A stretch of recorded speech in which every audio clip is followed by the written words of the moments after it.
parler un peu. Le PDCI et ses députés. Ça, c'est où? C'est pas clair.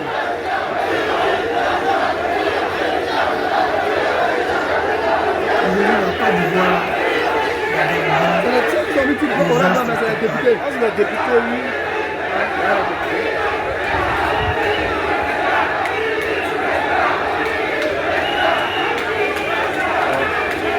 Ouais.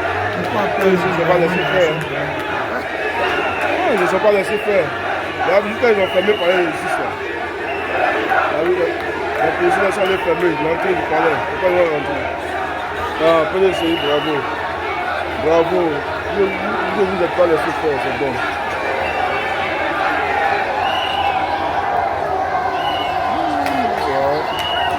non, mais là, c'est fini. C'est blanc. Ah, Ivoirien. Dramane Ouattara tremble là. Il sent le pouvoir là en train de l'échapper.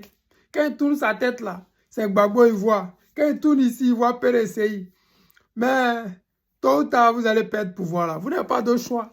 Vous n'avez pas d'autre choix que de libérer le pays là. Vous n'avez pas d'autre choix.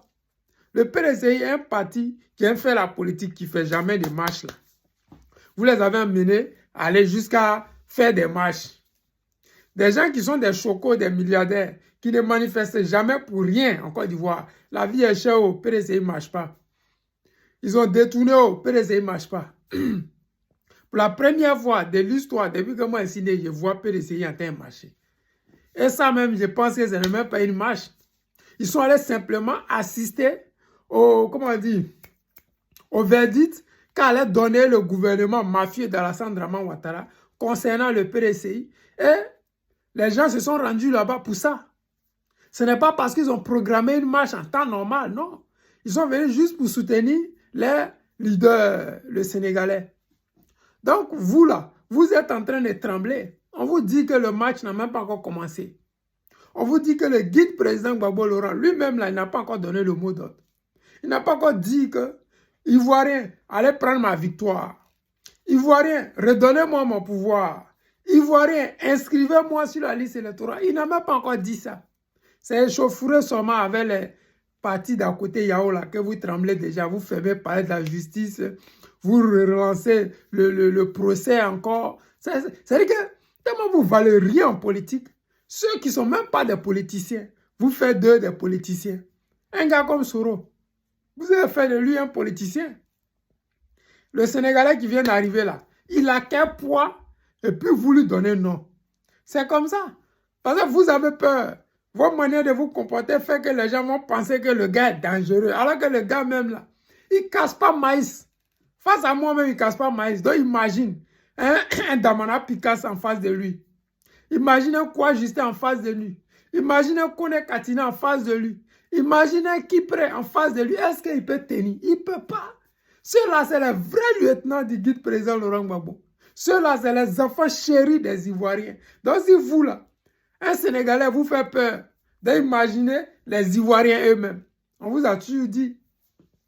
C'est parce que le guide président Laurent Gbagbo n'a pas encore décidé de mettre sa gamme sur vous.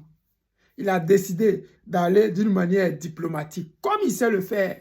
Il a toujours fait et il va le faire. Pourquoi il le fait? Parce que lui, il pense à la Côte d'Ivoire.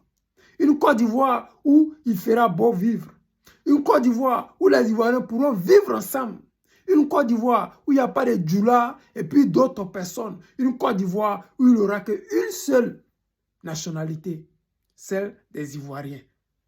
Une Côte d'Ivoire où on ne dira pas, oui, les Nordistes sont montés, sont descendus, oui, les Sudistes sont comme ça. Non, une Côte d'Ivoire où on pourra se parler comme avant. Parce que quand nous, on allait à l'école, on ne savait même pas que le Djoula qui est dans ma classe là, il venait du Nord. Parce que même pendant les vacances, ils n'allaient jamais chez eux. Donc, on ne sait même pas d'où ils viennent concrètement. Ils sont à nous au Sud là. On a grandi ensemble, on a tout fait ensemble, on a cherché nos deux go, bu nos biens ensemble. Ils ne vont jamais chez eux. Nous, on va en vacances, on revient, ils sont toujours là. Pour vous dire que cette Côte d'Ivoire là, on ne savait pas qui était Djoula, qui était Nordiste, qui venait d'arriver. Tout le monde était même chose. Et c'est ça la gamme de l'Ivoirien. C'est ça la Côte d'Ivoire. Cette Côte d'Ivoire où on ne trie pas les gens. Cette Côte d'Ivoire où tu ne demandes pas à ton prochain d'où tu viens, qui tu es. Non, cette Côte d'Ivoire où, quand tu mérites, là, tu as le poste. Regardez sous Gbagbo Laurent. Combien d'enfants du Nord étaient dans son gouvernement? Combien d'enfants du Nord occupaient des postes de responsabilité? Mais aujourd'hui, montrez-moi combien d'Ivoiriens du Sud occupent des postes de responsabilité. Ça n'existe pas. Parce que ceux qui sont là, c'est des xénophobes, c'est des racistes, c'est des tribalistes, c'est des gens envieux, aigris et qui détestent les Ivoiriens. Les amis, je vous l'ai dit, merci au PDCI et dis aux Ivoiriens, soyez mobilisés.